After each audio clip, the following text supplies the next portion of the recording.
Ciao ragazze, ho 30 anni, mi chiamo Vincenzo, vengo da Logogrande e cerco un'anima gemella.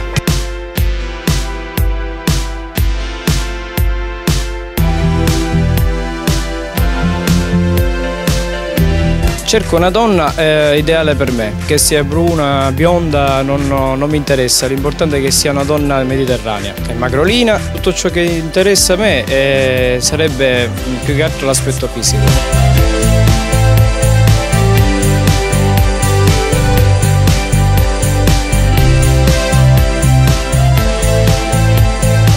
Io sono un ragazzo sensibile, romanticone, amo viaggiare, amo fare passeggiate. Con le ragazze sono dolcissimo, cerco di comportarmi nel miglior modo possibile.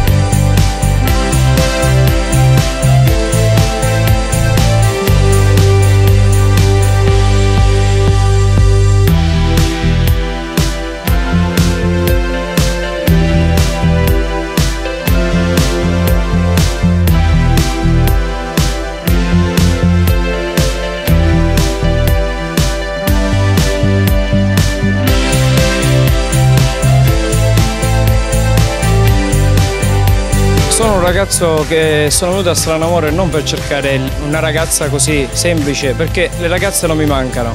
Il discorso è che cerco un'anima gemella che mi sappia capire, che mi ami, che mi accetti per quello che sono. Io sono un giardiniere, ho un bellissimo lavoro che amo tanto e mi posso spostare con la macchina, ho una bellissima macchina, ho una bellissima casa, vivo con mio fratello. Mi manca solo una ragazza che mi faccia compagnia nella vita di tutti i giorni.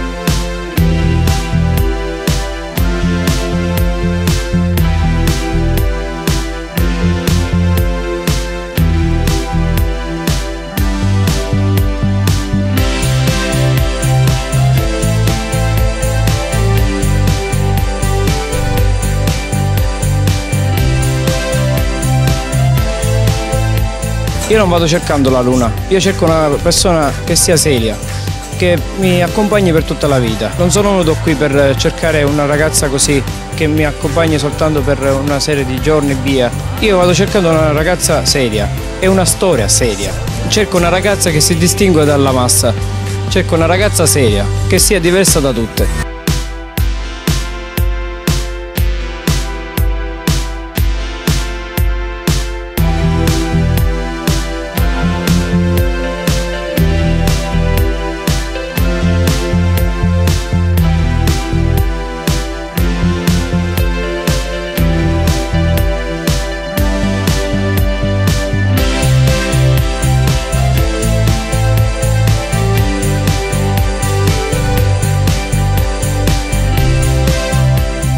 Per cui mi sto rivolgendo a te, donna, che mi stai guardando, chiamami, potessi essere tu l'anima gemella. Per tutte quelle ragazze che mi stanno ascoltando, mi stanno vedendo, contattatemi al numero che state vedendo in sopravvessione. Io sono disposto ad incontrarvi tutti, perché cerco una ragazza seria, che potessi essere tu. Chiamami e ti aspetto.